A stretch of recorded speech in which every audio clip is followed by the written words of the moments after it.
One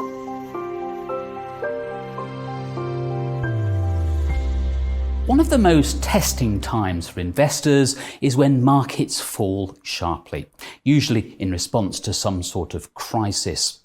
It's very important in those situations not to act in haste. Davies is an expert in investor behaviour. So when moments of stress arrive, when markets start falling, what effectively happens is our attention gets focused, and it gets focused on the short term, and it gets focused on the detail.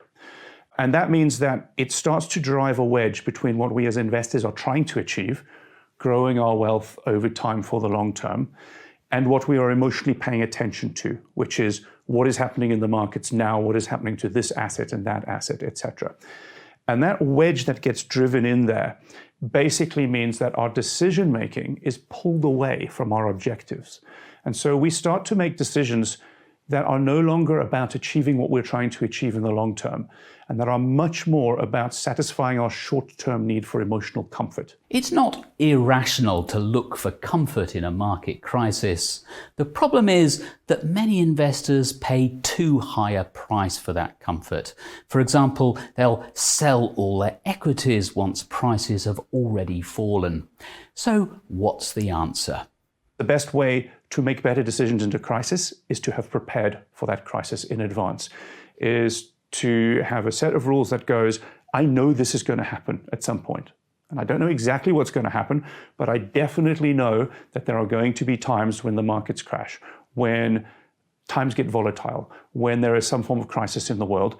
And I don't want to have to make decisions from scratch in the heat of the moment under stress at that time.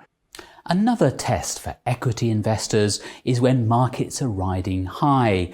That's when they feel least in need of comfort. Sometimes excitement or even greed takes over and they decide to take on more risk. But that's usually not a good idea.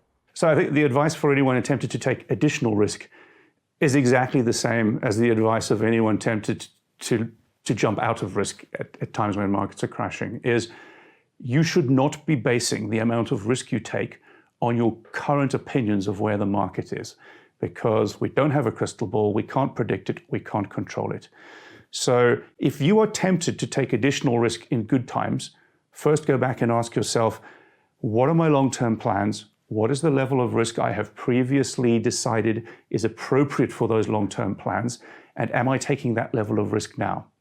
And if you're below it, then by all means, increase your risk levels. But assuming you're already invested at the right level, the wrong thing to do at any point in the market cycle is to start judiciously or subjectively adjusting your risk level according to what your gut tells you right now. In summary, you should decide on the right level of risk for you and stick to it.